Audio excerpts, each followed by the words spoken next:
we're really excited to have the National Geographic folks here to talk about their project. I'm very excited about this.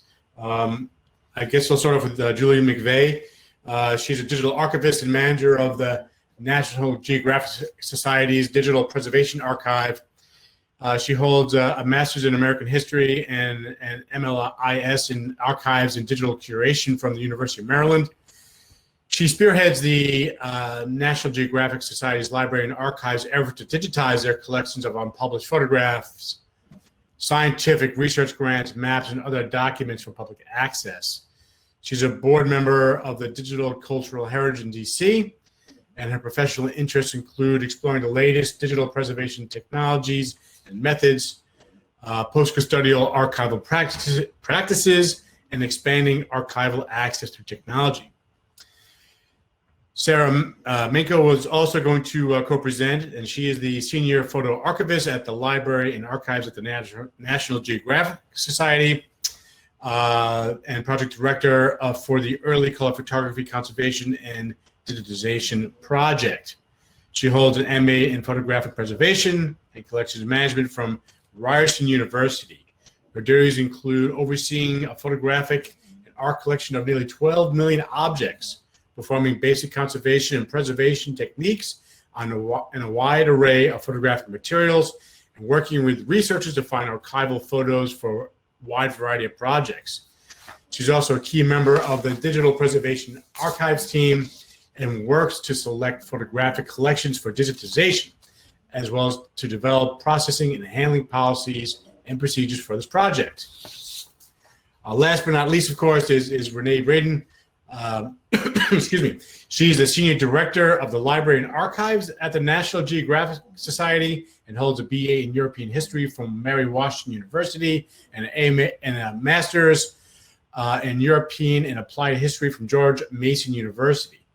Ms. Braden has been with the Society for more than 30 years and is responsible for the administration and day-to-day operations of the staff, services, collections, products, and other activities of these areas.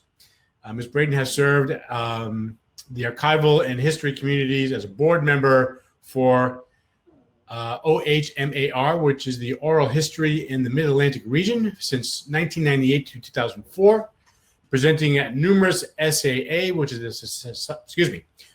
Society of American Archives and Marac conferences, as a judge for History Day in DC, and has worked as a freelance researcher for several writers working on both books and film projects. She works on a variety of editorial content and special projects, gives heritage tours and talks, and does original historical research, interpretation, and analysis of their collections. So I am really excited to hear this presentation. So I am going to turn off my camera and my mic and hand the podium, the virtual podium, over to the National Geographic Society.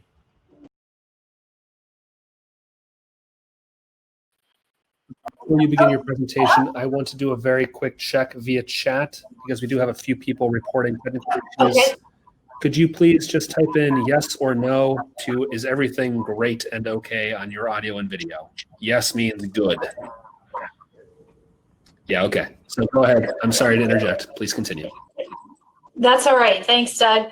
Hi, everyone. I hope you're having a great afternoon. I'm really looking forward to the talks we're going to hear later today. I'm just going to give you a warning. I'm used to giving a lot of these talks at the Geographic up on a stage, and I move around a lot. So I probably am going to squirm in this chair or get up and do a dance routine with it. So having this tiny little screen is, sometimes it's fun, and sometimes I really miss having a much bigger stage to do this on.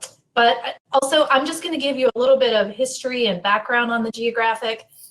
Sarah and Julie are going to go in a lot more detail about this particular project. So for those of you not too familiar with National Geographic, the society was founded in 1888 here in Washington, D.C. by 33 gentlemen. And I'm sorry to report there were no women at that first meeting, but we had some right after that.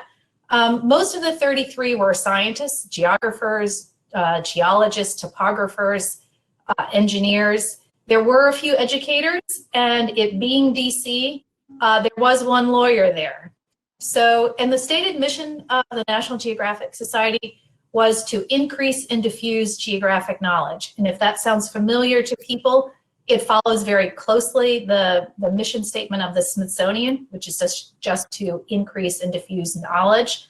And there were many shared contributors and scientists between the Smithsonian and the National Geographic Society, many of the same contributors to both organizations.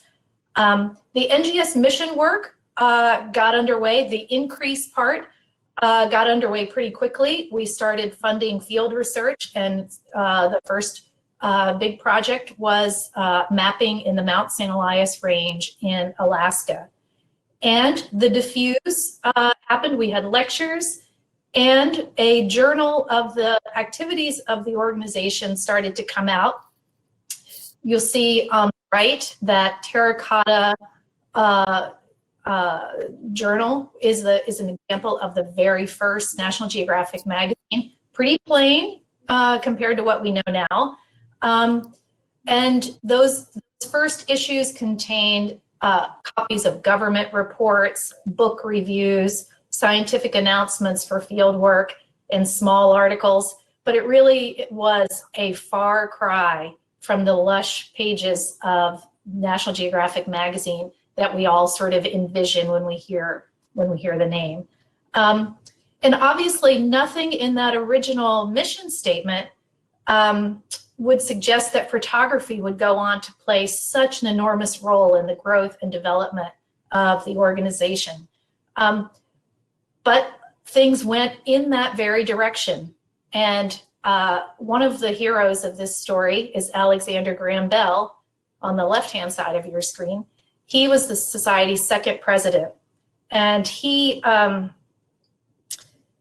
did a number of sort of revolutionary things early on in the Society's history, but one of the major ones was to want to put photography in this academic magazine. Publishing quality and image quality in any sort of publication at the turn of at the end of the 19th century was pretty poor, and the Society, other people on the board fought him, but he was convinced that photography could not just be pretty pictures, but the image itself would be instructive, would be useful, would be educational, and he pushed for more photography in the magazine. So that sort of started this transformation. So by the early 1900s, National Geographic was investing in photography. There were a lot of government people on the board, and we were borrowing government pictures. That's the cheap way to do it when you don't have a lot of money. So we were borrowing pictures from the government. We were purchasing pictures from print shops and things like that. Harrison Ewing and all the old sort of famous names that you see. But we were also starting to commission photography. And we had a number of sources there, but in that early phase, color became important very, very quickly to the Geographic. So the most prized images, even in these early days of collecting, were the Autochromes. And they were the first natural color process, and you're going to hear more about that in a few minutes. But they were beautiful, and the Geographic just could not get enough of them. So we were commissioning work from all over the world. Franklin Price Knott, Clifton Adams, Jules Gervais-Cautermont, a Frenchman who spent tons of time in North Africa. So we looked far and wide in a global way to purchase and commission Autochromes for the magazine. And you could do hours just on the careers and biographies of those guys. They're a pretty interesting group. So for almost 30 years, the Society was collecting and commissioning Autochromes. and they were very, very, very highly prized. But, eventually there was a little bit faster process. Dufaycolor, Dufay plates, Finlay plates, a little bit faster production, and we adopted those as well. So over the course of that time period, National Geographic ended up with what would become the second largest Autochrome collection in the world, behind the Albert Museum collection that's in Paris. And it's 10 times the size of ours, but ours is 10 times the size of anyone else's. So this use of natural color photography really led to so much growth and development on the way the magazine looked, how many people were reading the magazine, then how much money there was for field research.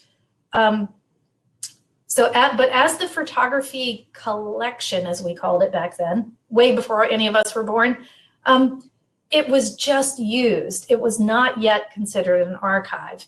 And it was handled a lot, it was moved around a lot, it was loaned out, originals were sent to editors, originals were sent to engravers. It was handled a lot, and the collection really shows the wear and tear of that situation. The glass is very delicate, and they're pretty beat up.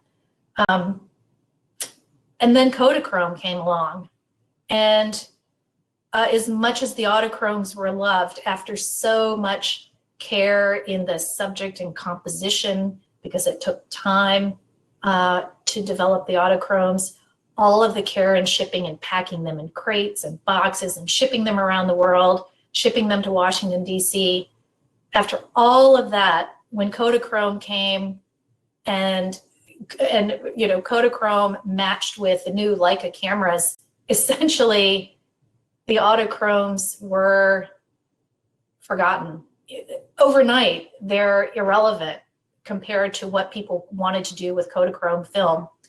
And they were ignored, neglected. Eventually, they ran out of room to keep them in the main building, and they were packed up in boxes and sent to a warehouse. And you're going to hear a little bit more from Sarah about that. So it's only in recent times that we've had this renewed interest, the last 25 to 30 years, a recent appreciation of the Autochromes. And we have tried to, in the recent interest in them, it's almost like the same mistakes were being done again. We would see some colleagues put them all on light tables and show them to anyone who wanted to see them and show them off. But that is touching and handling and heating. And Sarah and I, a few years ago, when we were put in charge of the photo archive, we sort of pushed that tremendously to stop those habits. So what we've done over the last, so I'm going to jump forward. You can go ahead and go to the other slide, Julie, the preservation slide. So what we've done is push for better handling, gathered all the different archival collections together, and created a new focus, a digital preservation initiative, in which we look across all of the collections for the most important scientific materials, the most important at-risk materials. And you can see, this is some big numbers. There are 130 years of commissioning, film, all sorts of things. You get a lot of stuff. We are now taking a holistic approach and we need to digitize before it's too late, and we need to democratize to get those digital materials out to a much wider audience than we've been able to do in the past. So this grant that we've got now, we are so thrilled that in addition to the Society's original mission of giving grants, we are now the recipient of one. And we are just getting started with the work. We really appreciate our DT partners. And Sarah and Julie, in spite of the hardships of this year, have made great strides so far, and they're going to tell you about that now.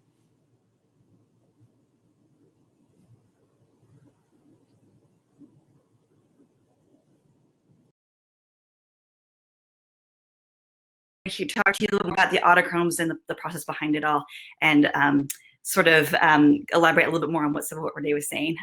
But essentially, the Autochrome process, for those of you who don't know, is one of the first true color photographic processes to ever be created. And it was invented by the Lumiere brothers in the early 1900s. You can see them here on the left.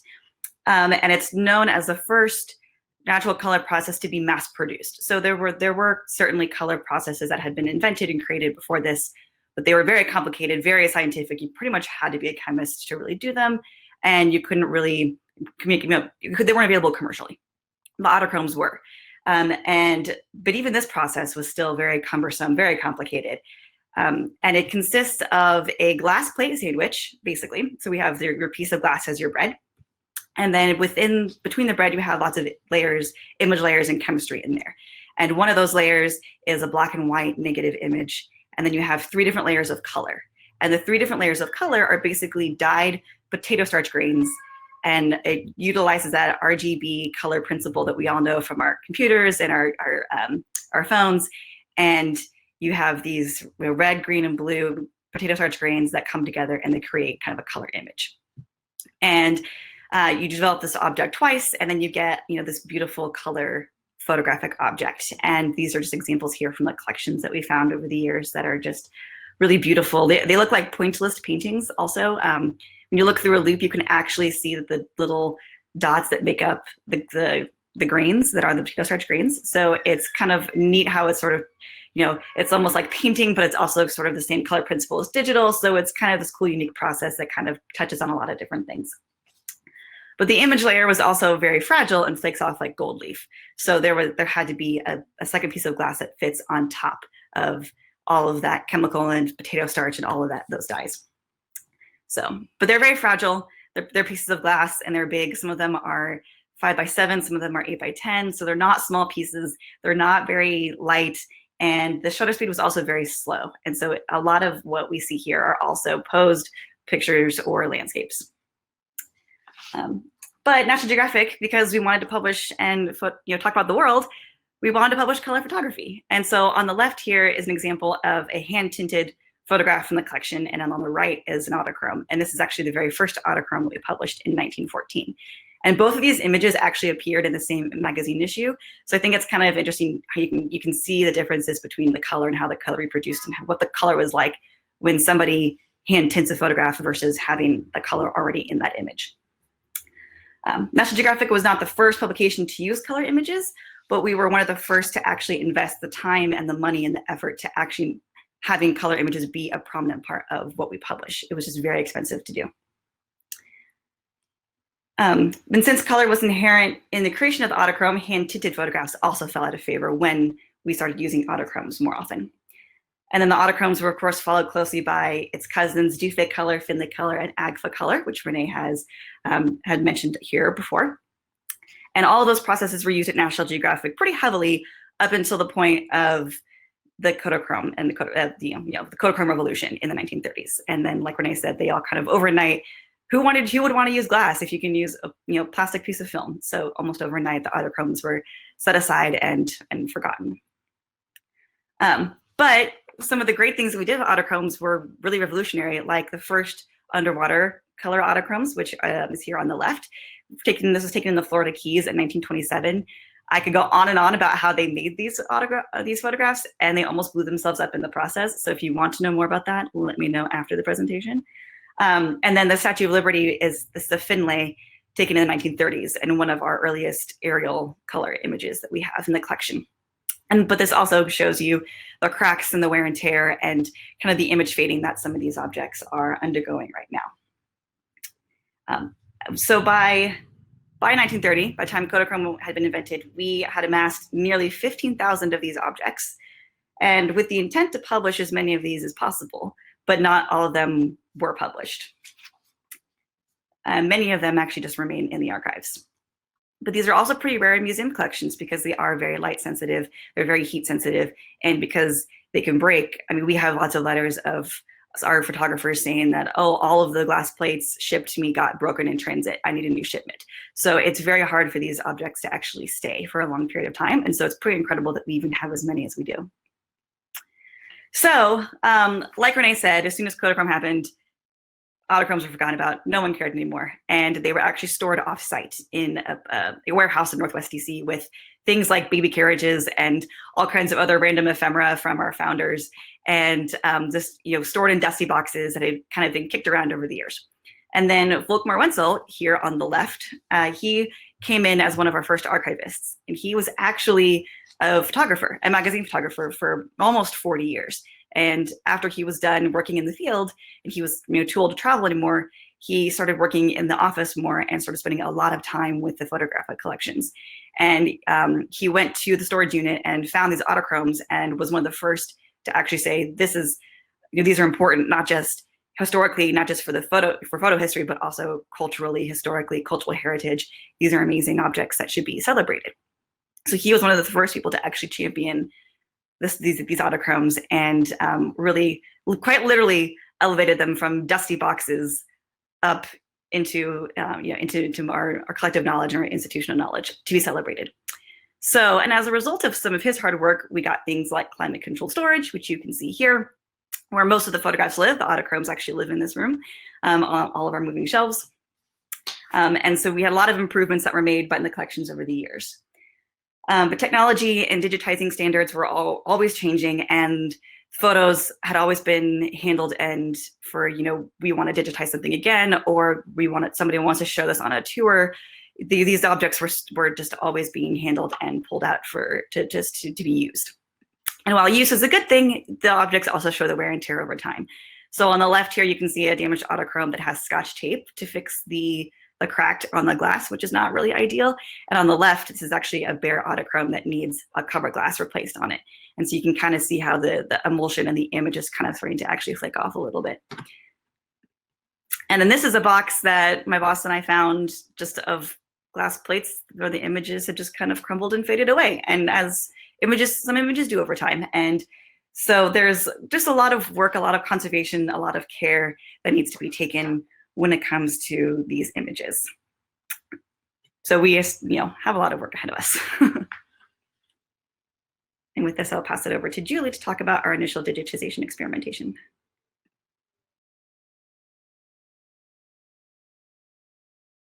Hi, everyone. Thank you so much for joining us. So as Rene mentioned earlier, the Digital Preservation Initiative began as a way to preserve, digitize, and provide access to the Society's many unique resources. The DPA project officially got underway in 2018 when the archive acquired the DT Atom copy stand, pictured here with Doug. So it's equipped with the Phase 1 IXG 100 megapixel camera and DT photon lights, as well as Capture 1CH. And then we also hired about 5 people to come in as a dedicated team to begin digitization projects. So as Peter mentioned, I'm the project manager for that team, and we work very closely with Sarah and Rene to select materials for inventory, rehousing, and digitization. And so we, of course, started right away with the hard work of building the infrastructure of a digitization program, which I'm sure I don't need to tell all of you is a big task. And we got underway with some select projects, including black and white prints, negative film, and color slides that were kind of a pretty good place to start a mass digitization program, which is our main mission here. However, as through much of the past few decades, the Autochromes and the other early color materials were still very much in everyone's mind. Internal interest was definitely still high, still is high. The materials were still being pulled with some regularity because the NGS archives remains very much a working collection since we are an institutional archive. So people want to dig into it pretty frequently. So from the beginning of the project, we knew that this was a collection we would want to tackle eventually. So by early 2019, we had the digitization program up and running and prepared to scale up. And we were really ready to kind of sit down and talk about what it would really take to start digitizing our early color collection. So we, of course, started doing our research and found an excellent book, the Lumiere Autochrome, which was written by scholars who had access to the Albert Kahn Museum's collection of over 70,000 Autochromes. So like Rene said, they have way more than we do, but we are the second largest known collection. So the book also includes an extensive study on the preservation and digitization of those plates, Autochromes, as well as some of the other early color processes. And the researchers at the con recommended using a collimated light source in order to fully capture the maximum detail on account of the density of the material. Thank you, Doug. Yeah, no, it's a great book. So we didn't have a collimated light source because the DT photon lights are diffuse, as Spencer mentioned earlier. And B, this book was published in 2013, and kind of knowing how rapidly the digitization field has changed in the past 5 to 10 years, all the advances being made, we thought maybe we should consult with our colleagues over at DT.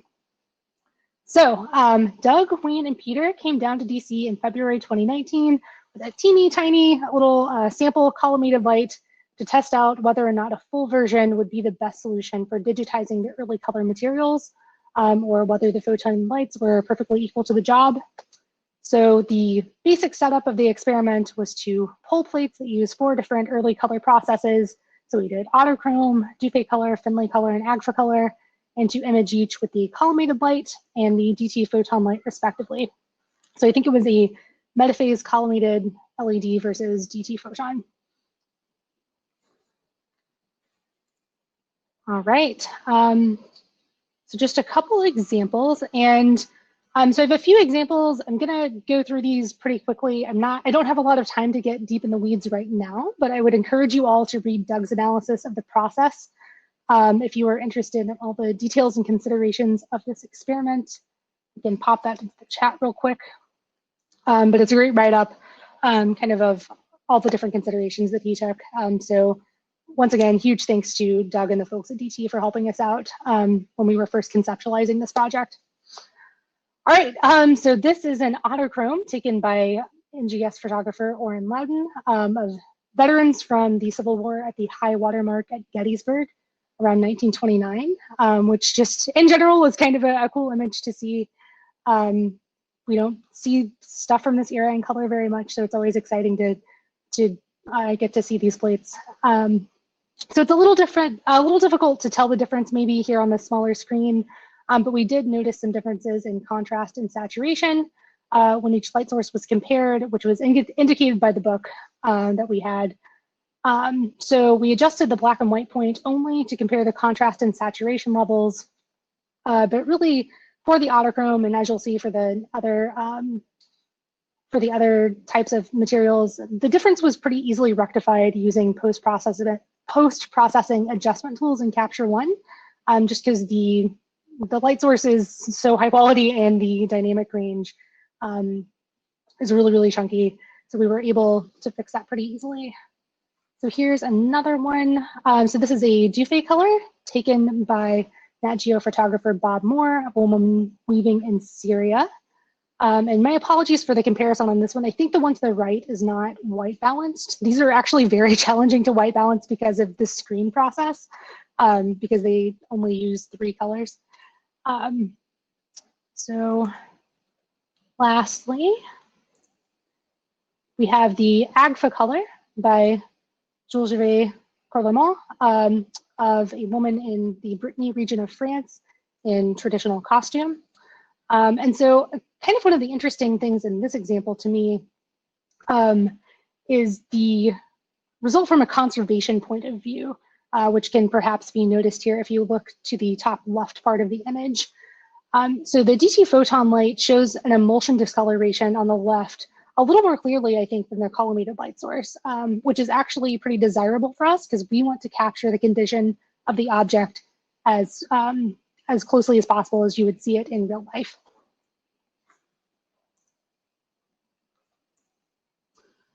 So our initial conclusions from this day of experimentation were that ultimately investing in a separate collimated light source to digitize the early color plates was unnecessary.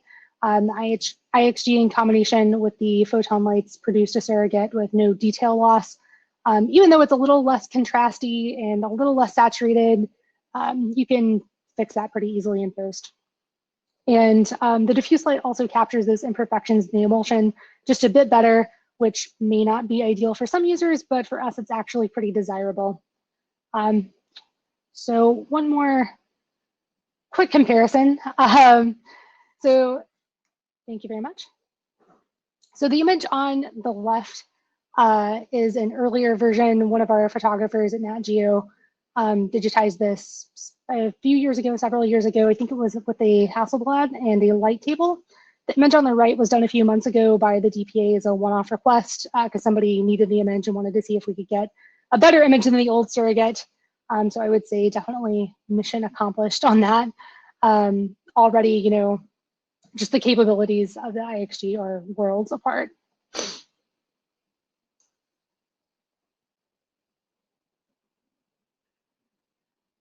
So at the end of the day, we determined we had a setup that was more than capable of creating a desirable digital surrogate of these objects, especially if we decided to employ stitching to take a truly preservation-grade image. The only problem with that was that we have one digital imaging setup, a team of just 5 people, and about 15,000 color plates that would ideally be digitized at around 3,400 PPI in order to fully capture the details of the color screen, which requires, I think, like a 6-shot stitch using the 100 megapixel camera for a 5x7 plate. And of course, we have some larger plates. So of course, this project, if you do the math, would take a lot of time. And then in addition to those pretty demanding digitization requirements, we also had to think about the urgent conservation needs of the collection, which Sarah's going to talk a little more about right after this.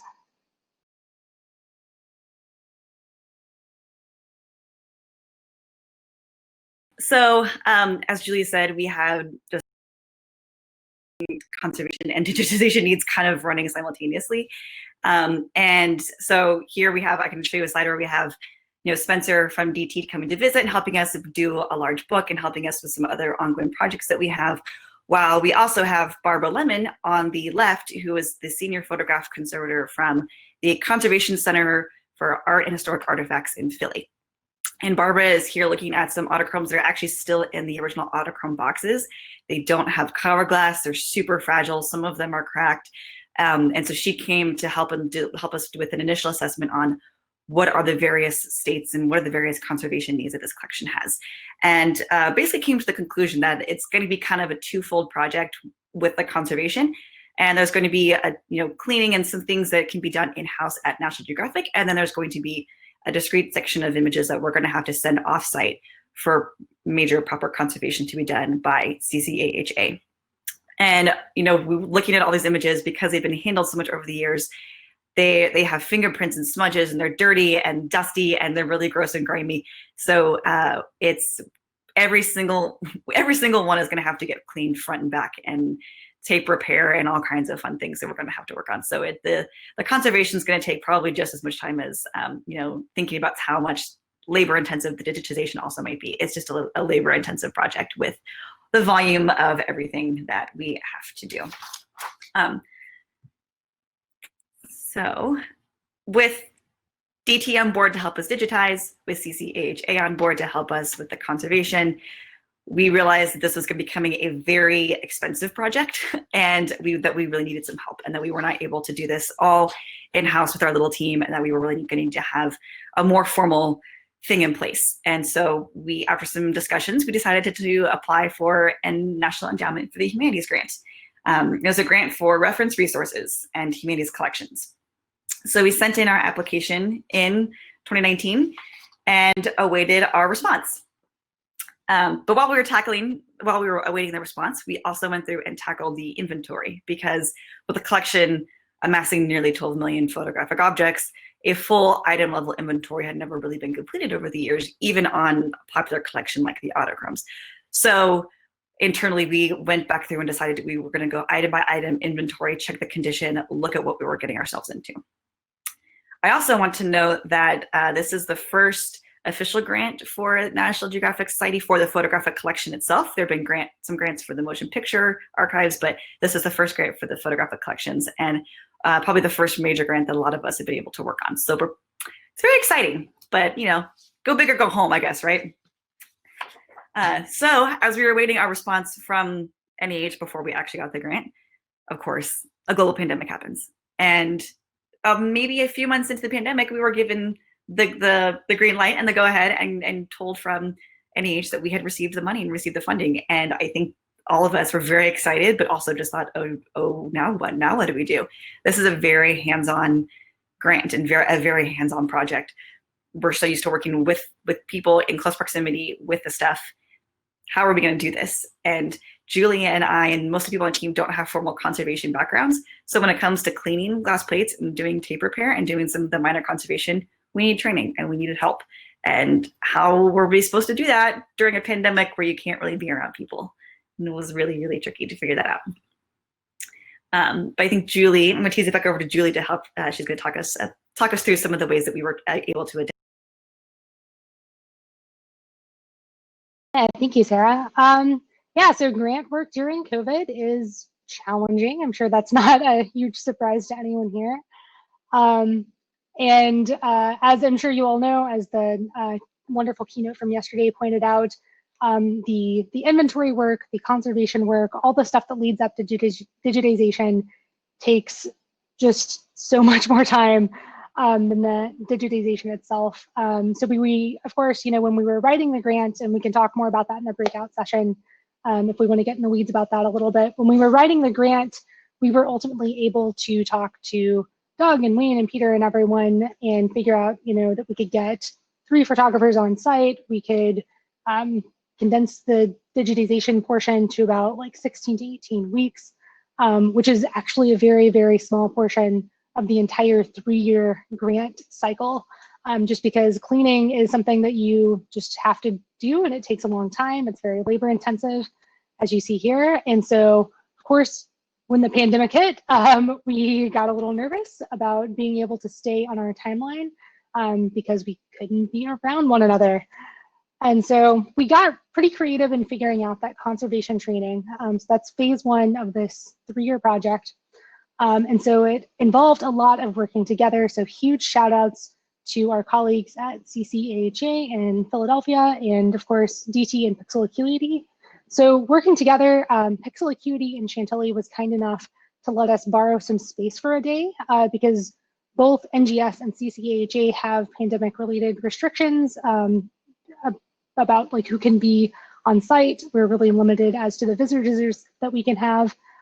So their facility was large enough that we were able to socially distance and have plenty of air circulation as we learned those basic conservation measures from conservator Barbara Lemon. So here, Sarah and I are pictured working on plate cleaning and tape repair. Sarah is very, very carefully removing dirt and accretions from around the edges of the plates. And I'm reattaching some of the original tape that has come loose. So to the right, you can see a plate before cleaning, and then the one after. So the far left of the plate is before, the right is after. These are iPhone images, so they're not the best, unfortunately, but it's kind of what we had to work with in the moment.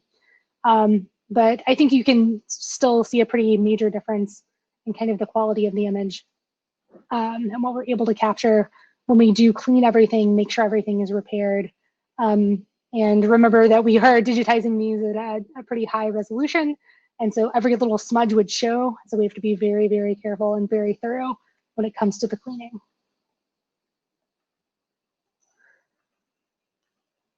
So as of September 2020, we are officially in phase 1 of the NEH grant. So we are just a couple months behind our originally planned schedule due to the pandemic, but we're underway with the cleaning and basic repair work. So, and I'm seeing a question I can answer really quickly. So it's the Center for Art and Historic Artifacts Conservation in Philadelphia. They have a acronym that's CCAHA, and I'm kind of blanking on exactly what everything is. Center for, Conservation of Art and Historic Artifacts.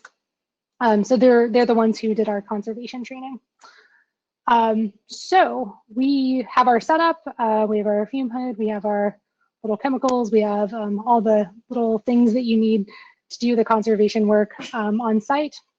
So Sarah and I are digging into that and kind of slowly learning how to do the conservation work on these slides. And so we also have a lot of considerations that are coming up as we go through them. So to the right, you can see some of the challenges. So one image, one plate here has some grease paint on it that gave the original cropping instructions for the print run of the magazine. And so that's something that we need to take off in order to clean. Unfortunately, we can't leave that on the object, and we kind of discussed back and forth, what would be the most desirable for that. So we decided to try to take as many conservation images as we could to get a good image of what the plate looked like before repair. You can see at the top there's some loose tape. The second image, there is some tape. Sometimes they just did like the grease pencil. Sometimes they cropped things with tape. And so we're trying to remove the extra tape so we can reveal as much of the image as possible. So it's a lot. It's a lot going on and a lot of decisions that we have to make as to the best way to conserve these images. And of course, we're working very, very closely with Barb and her team, because as Sarah mentioned, we are not necessarily trained photo conservators, so we're doing pretty light work. So our next big task is to make final decisions on what we're actually going to send to CCAHA. So someone's advancing my slide, sorry. So one thing that we've discovered over the past few months in the collection is that we have plates that are in slightly worse shape than we originally anticipated based on the information gathered in the past. So we originally thought that previous archivists had moved all the damaged plates into a kind of discrete damage section, but as we did our inventory, we did discover that there were some more damaged plates that had not been moved over, unfortunately. So there are plates with cracks in either the cover or support glass or both than we accounted for in the exploratory survey. So now we're just assessing the severity of the damage, going through kind of a triage process as to what we're going to need to send off for a more extensive repair. So as we progress through this cleaning and more thorough condition reporting, we're also working out exactly how we're going to want to collate and track the collection for the digitization process. As I mentioned before, the digitization doesn't take all that much time, but planning for it absolutely does. So the collection is majority 5x7 plates, but there are plenty in the 3x5 and 8x10 range, as well as more unusual sizes from previous conservation and repair work. So there are plenty of boxes. You can see the boxes in the background here. Plenty of boxes that have multiple plate sizes in them. So we're figuring out how to collate 15,000 objects, which feels like a giant puzzle right now. So we will, of course, work with Eric at Pixel Acuity and our other colleagues at DT to figure out just the best way to make sure that we get objects to them for digitization. So it's very important that our planning and organization is on point. So I think that we made it pretty clear that this is a work in progress. We'll be very excited in a couple of years to share the beautiful results of this project. Somebody mentioned in the chat earlier that they'd be really interested to know, how many museums and archives and libraries have some like Autochromes and other early color processes lurking in their collection, just listed as hand-tinted plates. So we're hoping that by being able to digitize these and more importantly, to get them out to the public, that we're able to just raise awareness that these objects exist at all, because a lot of people have never heard of them. Yeah, and we're so excited to hear about other organizations that have Autochromes, because they're beautiful and they're really cool, and it's fascinating to think about from a chemistry standpoint, because it blows my mind that in 1907 two guys were able to figure this out, and I don't know of anyone who's been able to actually reverse engineer that process so far. That's 2020, so it's pretty impressive when you think about it. So we're just very, very excited to be able to share this process with all of you. We're going to be trying to blog and tweet about kind of our work as we go. So please follow along if you can. And we're always happy to answer any questions that you may have. Here's our contact info. And of course, we'll be doing the Q&A in the breakout sessions. So thank you.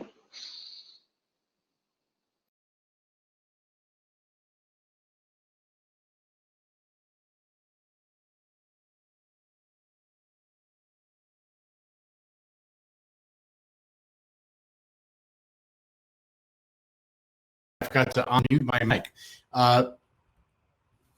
Julie and Sarah and Renee, that was just fantastic, and we're very excited for you guys as well. We are a little ahead of schedule, so We have plenty of time here for Q&A. So, okay, this question came from Peter. Any one of the group can answer. So whoever wants to answer, you can, I guess, flip on your camera and make sure your mic is on. This is from Peter. What is the format size of the Autochrome on these?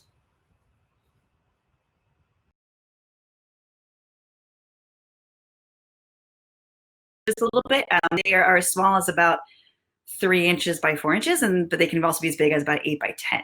And a lot of them are in the 5 by 7 range.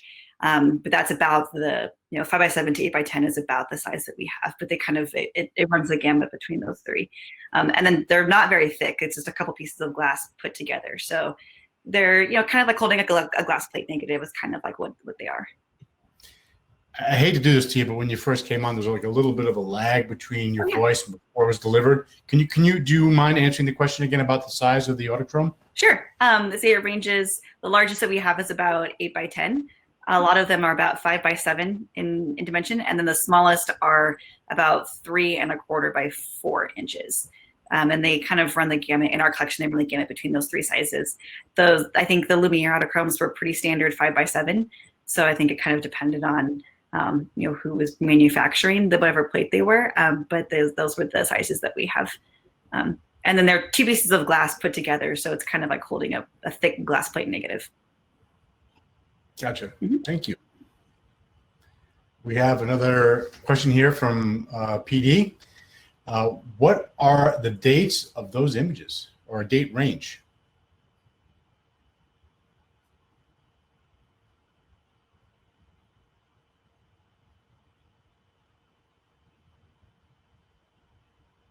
The date range from, it was invented in 1907, patented in 1909. So somewhere around 1909, 1910 is when the Lumiere brothers were able to commercially just like mass produce and send out all over the place the actual Autochrome plates. And then they fell out of favor in the early 1930s. So that's kind of the range, the greater range of the Autochrome and Dufay Finlay process. Ours are mostly from the 1920s. You know what I'm thinking here? Maybe I'll get off camera and have Julie, Sarah, Rene all be active. That way it's a little bit smoother. So let me do that.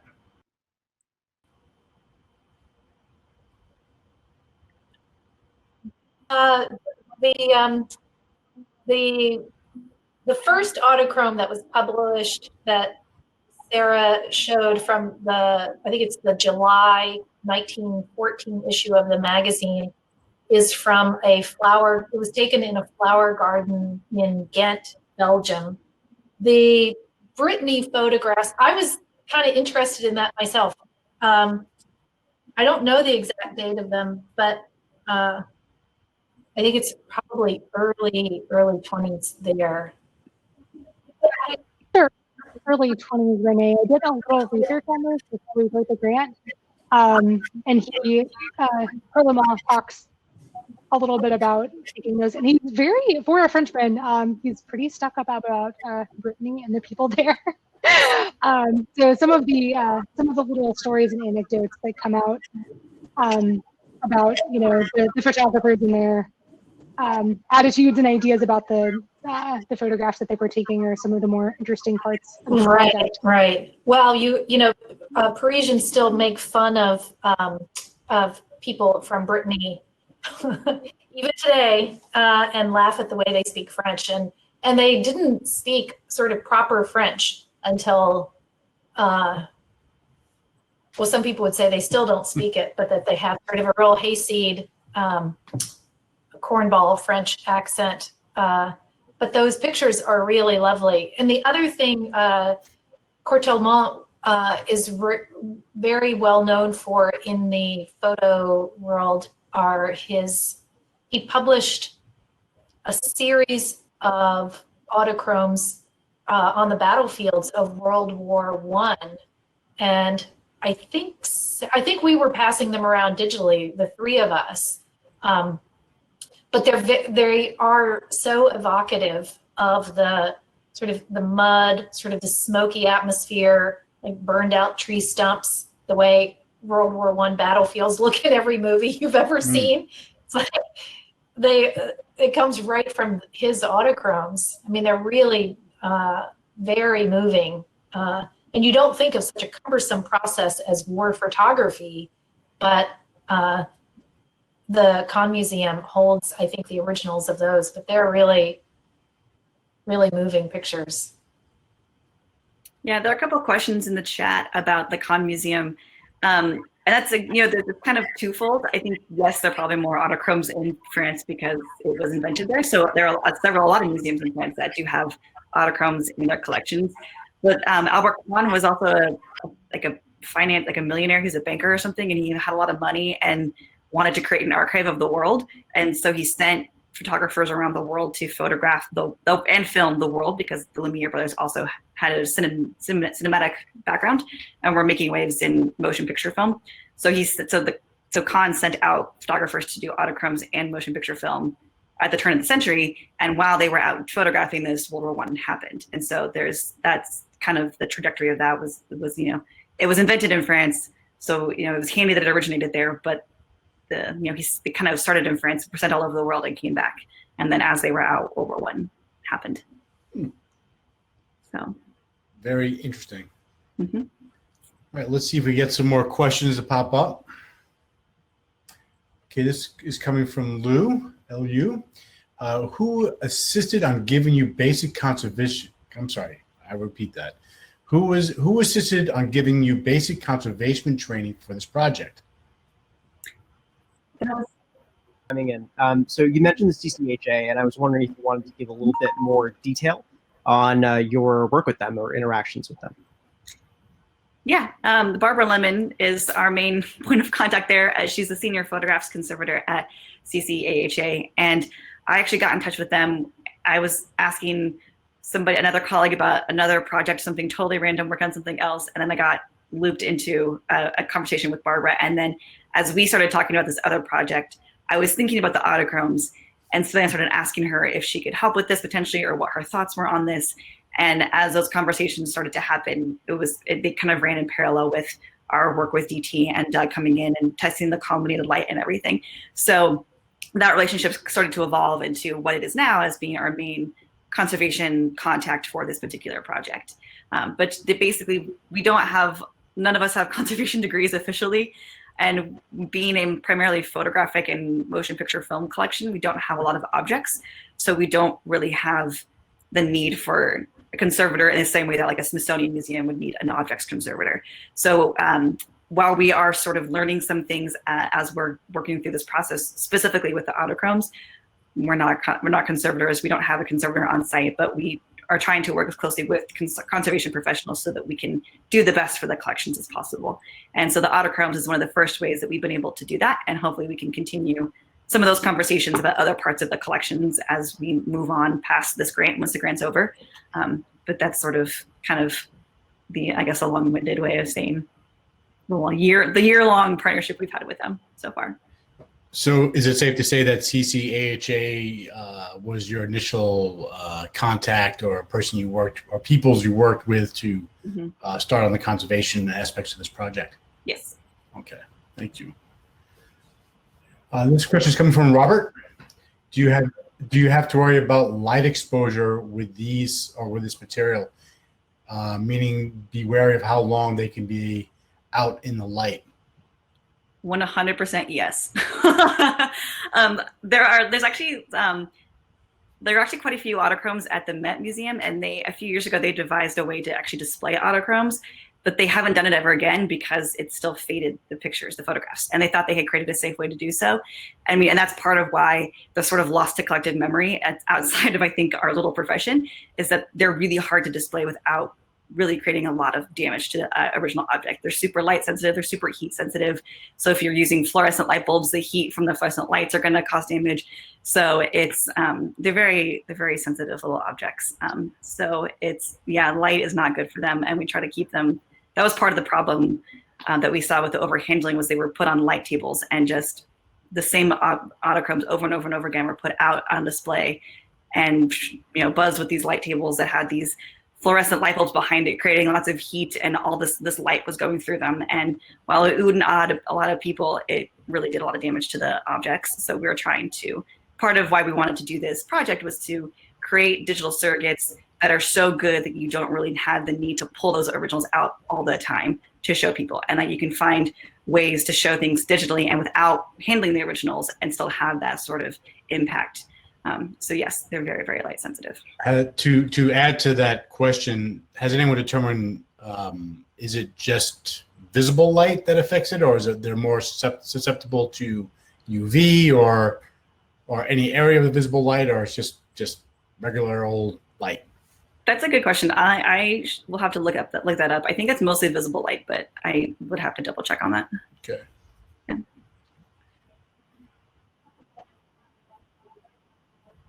Wanted to consult with DT about to see, how we could get this done in a way that is going to be careful, of course, because we're going to in class. You have to be very careful when you're doing that, but to expose these to light as little as possible during the digitization process. And so they've developed some great tools in order to, of course, keep archival objects safe, like their handy dandy little light box thing where you can like turn the light off and turn it back on again. I'm sure Doug probably has the official term for that. I'm blinking on it right now. But of course, they've been really, really helpful in helping us figure out how to keep the objects as safe as possible while we digitize. Mm-hmm. Yeah, I think you're referring to the smart controller that Doug dreamt up. It has sort of simulates a strobe where it has a kind of a task light, then the light goes to full power when you want to actually make an image. So you could probably use it as a task light to set the image, then make its exposure. Our next question comes from Curtis. With the NEH grant, will you still have to stick 6 captures to create one archival master? Or have you upgraded to 150 megapixel camera back or IXH type camera? So Acuity is going to be, so we're actually getting them to bring in equipment as well as photographers for this. So we're not tying up our system during those 18 weeks. And I do believe that they're going to use the 150. And so I think it's going to be 4 shots instead of 6. Mm-hmm. So that'll be a lot faster, which is also great. Yep. If I could, I'll jump in to note that there was also a question related to this about how we determined the resolution that this collection should be digitized at, which was a joint collaborative effort in testing. A lot of that was done by my colleague Spencer. Spencer and I came down and we worked with NGS to test different capture resolutions. The results of that are probably best left to the fuller article that was already linked that I'll relink again. But of that, I think the most illuminative result was the GIF that we produced that progressively shows the same area captured at 1,000, 2,000, 3,000, 4,000, and 4,400 ppi. And what I'd really emphasize is that it's not the case that there is exactly 1 ppi at which it's good and a lower ppi at which it is unacceptable. It is, of course, sort of a sliding scale. And that sliding scale, to my eye, is not sufficient at 2,000 ppi and is definitely sufficient by 4,400 ppi. And sort of in between there, it becomes progressively more obvious that you have fully resolved the dye cloud. So that article really dives into that deeper. The 150 megapixels is certainly going to make it a lot easier to get to that resolution with fewer shots. And anybody who's done any stitching knows that a 2-shot stitch is way easier than a 3-shot stitch, which is way easier than a 4, which is way easier than a 6. So I'm sure we will be retesting prior to doing all of them. But if 4 shots at 150 megapixels does work out the way that in theory we believe it should, that should greatly reduce the complexity and time compared to 6 shots. Thank you, Doug. This question is coming from Scott. Were Autochromes processed back in the lab or in the field, like wet plate? That's a great question. As far as we know, and Sarah may elaborate, both. So some photographers would process in the field and then ship the plates. But because we were also having, we had staff photographers doing work locally or would take plates, there was a whole lab in the building very early on. And actually the photo lab was how they would, most of the photographers started out in the lab. That's how they trained you in geographic methods. So Volkmar Wenzel, although he had been to terrific German, his family immigrated from Germany, and he had had a lot of photography experience in Germany. When he got the job at the Geographic, he had to wear, they gave him a lab coat and they put him in the lab. And when he progressed to where they trusted him, they actually gave him a camera and let him go into the field. Love it. Okay, let's keep going with our questions here. This is from Stephen. Is hand coloring added to any of the Autochromes, perhaps to accentuate a color that that's impossible for the process to replicate or render?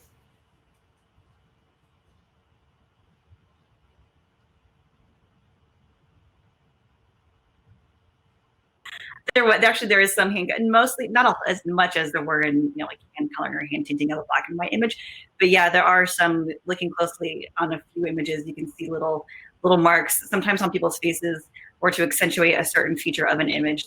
There's a little bit of painting, a little bit of retouching being done, just so that you can kind of see that for one feature a little bit more in the print magazine. So kind of thinking about like how all of these were.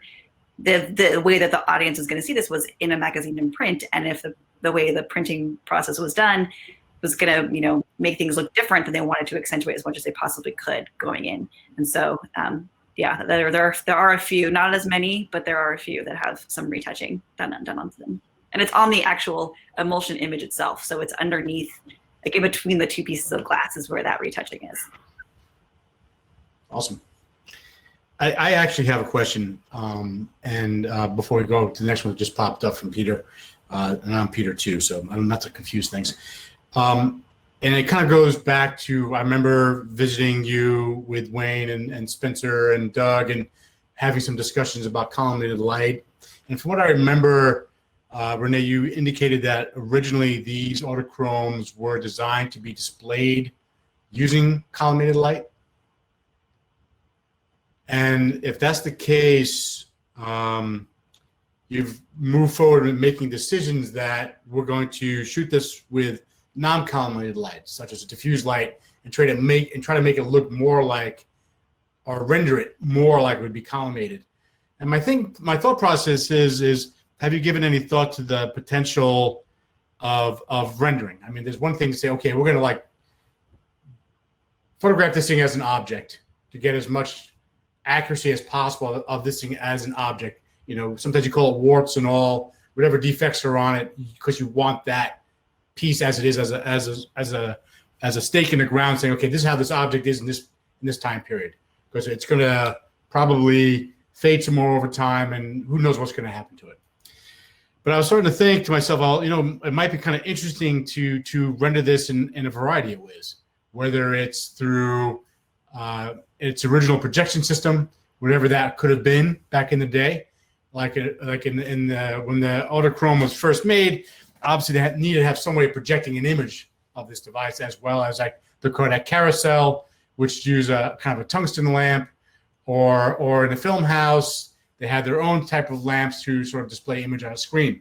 So, and I know it's kind of a speculative thing here, but is it possible, you think, or have you guys given any thought to displaying the Autochrome, how it would look back in the time of its originated or of its original display mechanisms, as opposed to today? Because now we're using modern equipment, which has probably much better energy spectrum through how we see and modern displays and so forth. Wow, Peter, that's a great question.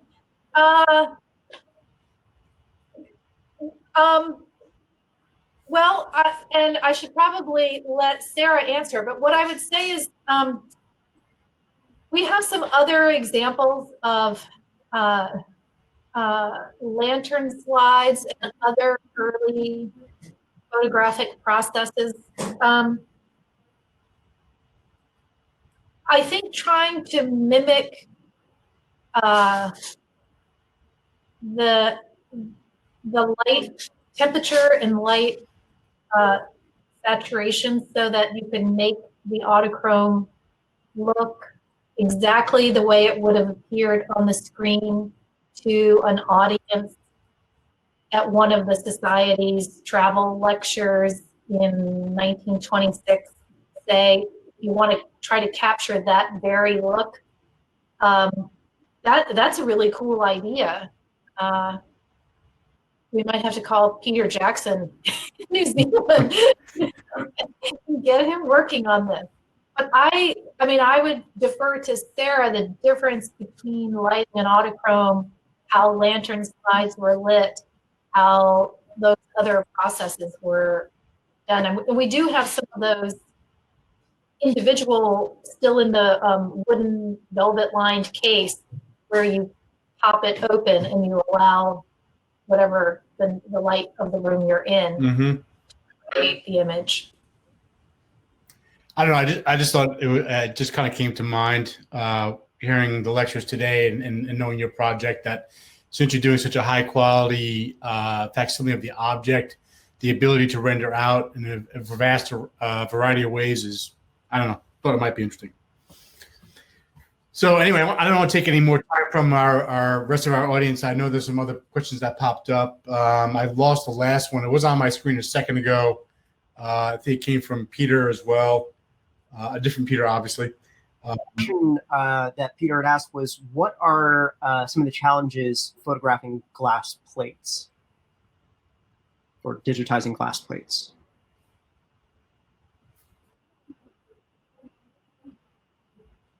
What I would say, and then of course, making sure that you're handling things well and correctly. We honestly have not done a whole lot of glass so far, just because our priority has mostly been in our film collection, and we kind of decided after the initial experimentation stuff that these needed the conservation attention before we really sat down and tackled them. So that's actually something that I think we'll find out more about in the future, just because we've done mostly film and prints so far. But just from the kind of brief amount that we've done, and maybe Spencer and Doug have had more experience doing digitization with glass plates and could speak to this a little more. But yeah, so like density and then cleanliness is big for us too, because as we've mentioned several times, these are very dirty, and so it can be challenging to get a good image when everything is very smudgy. So they're a little tougher to clean than film would be. Excellent. Let's see if we have more questions popping up.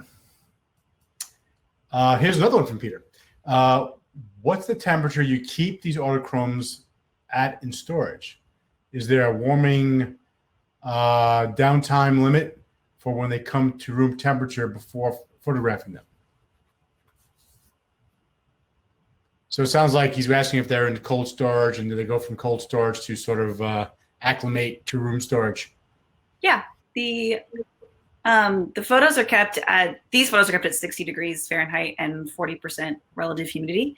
That's pretty consistent for the majority of the collections. And then some of the other Kodachromes and some other objects are kept in a colder storage room. But most of what we have, most of the prints and the Autochromes and some others are kept at the 60 degrees, 40% humidity. And we don't have a whole lot of acclimating time, since that is warmer than a lot of other storage temperatures. It's not as cold as like a deep freeze sort of situation. So and because we have, kind of moderate temperature controls throughout the buildings that we're working in, we're able to kind of pull these out without too much of an acclimation time, which is kind of nice and kind of eases up our workflow a little bit, that we don't have to worry about, oh, now we have to acclimate this for a day or however long we need to. Thank you. The Autochromes are stored in the same, that big photo archive vault that Sarah showed the picture of, it also houses 35 millimeter slides. It houses a lot of artwork, some of which is paper-based, some of which is canvas and oil. So all of the different formats require slightly different needs sometimes, and this is sort of the sweet spot for most of them. Although we do have colder storage in the building and could potentially start to break collections apart and store some things in much colder places. Gotcha. All right. I do think we have some more questions coming in. Were before treatment captures made to preserve the masking and editing details originally in place, like the grease pencils, paper, etc.? We do the conservation work. Unfortunately, those are not necessarily all going to be made on the DT atom, just because like the volume is massive and we just don't have the time. But we're definitely kind of doing the best captures that we can, kind of in situ as we do the conservation work.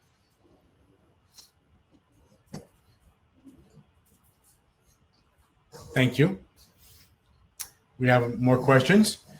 To publish the Autochromes, were color separations made for the printing press? What printing technology used back when they were originally set off the press?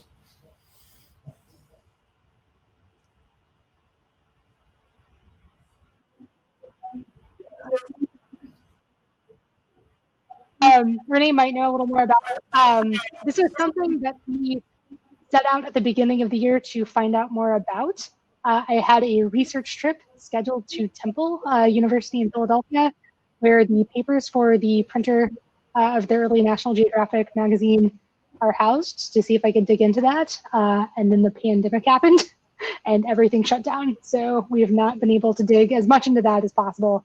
Rene may have found some stuff in our document archives. The National Geographic magazine was printed at Judd and Dufaycolor printers in Washington, and it was a big printer. There were color separations made, but I believe, so it's knowable. I don't know all the technical specs for that, but we have some documentation, and as Julie said, the Judd and Dufaycolor Archives is one of the stops on this grant journey. Mm-hmm. That kind of almost relates to my kind of far idea about having multiple renderings, what it would look like in the boardroom versus what it actually looked like on the magazine as a rendering intent. Interesting. Let's see what else we have here for questions. This is from Jeremy.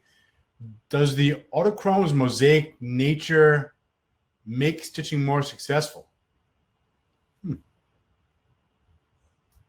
Great question for Doug Peterson, because he's the one who most of the back and forth. So I would say that yes, our experience in the initial pilot part of this and experimentation phase was that the stitching was very, very successful. I think that's for two reasons, and it's hard to know which of the two is more important. The mosaic does mean that there's a lot of very high frequency, small details that obviously line up or obviously don't line up.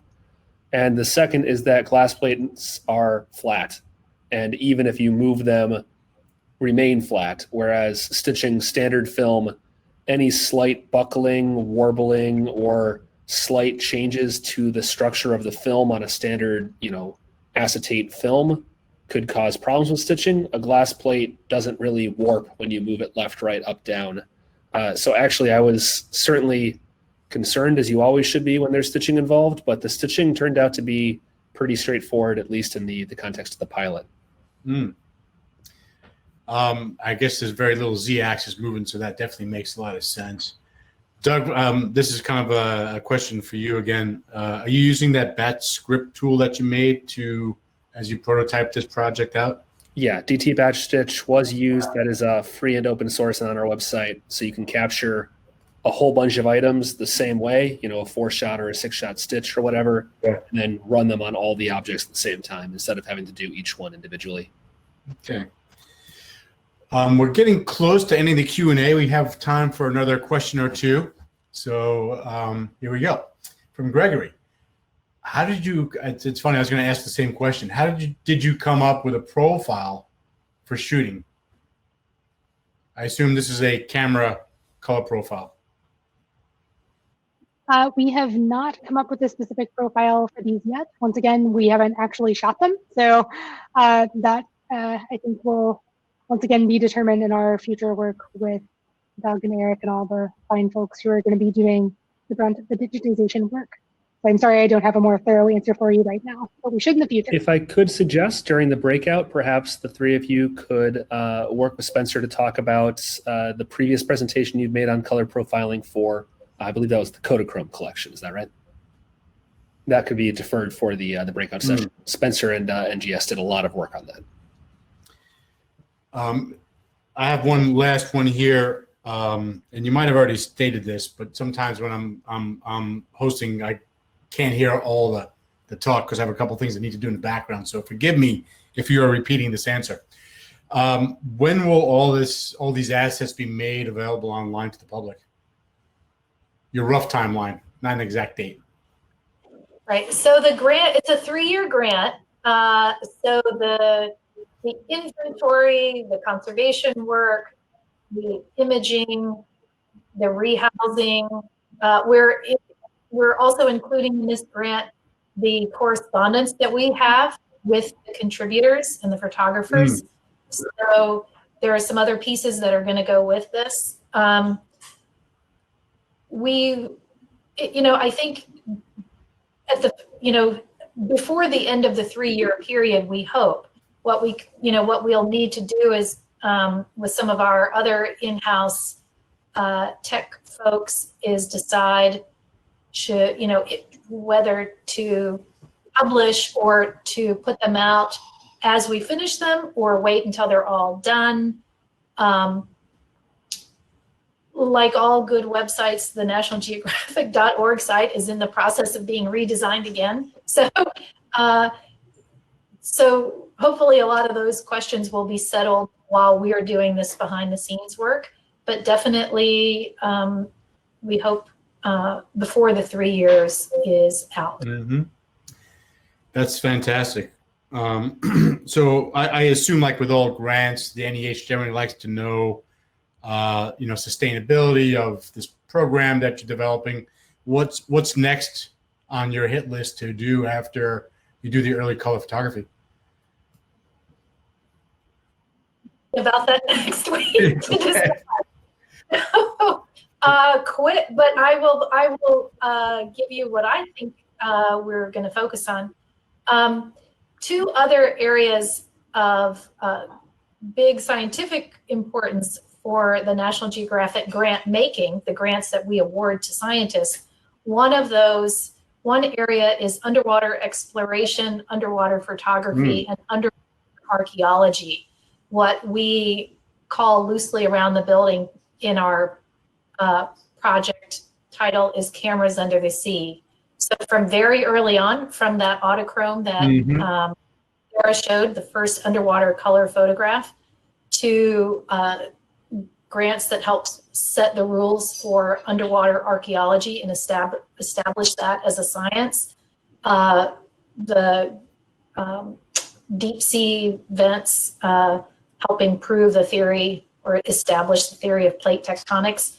We have lots and lots of grants having to do with oceanography, and we are thinking of bundling all of that and making that our next area of focus. That's great. It's a very timely subject as well, because the oceans are definitely, I don't want to say in peril, but definitely have, some external forces that are not helping them along. Well, if there's no more questions, I guess. Sorry. Yeah, sorry. I just wanted to let everybody know too. It's probably not necessarily public knowledge, but this is not the only thing that we're working on right now. So the rest of our work is ongoing as we do this parallel. So I just wanted to give a shout out to the rest of our team Gianna Trutna and Connell Hutter and Kendall Kruppler, who are doing amazing work carrying on inventorying and digitizing other stuff in our collections. And Sarah and I, of course, are working on that as well. So everybody is super hard at work on both the grant and just keeping our day-to-day operations alive. So we're a small team, but very, very hardworking. So hopefully we'll have, not just the Autochromes to show for our work in the near future, but some other stuff too. So please stay tuned.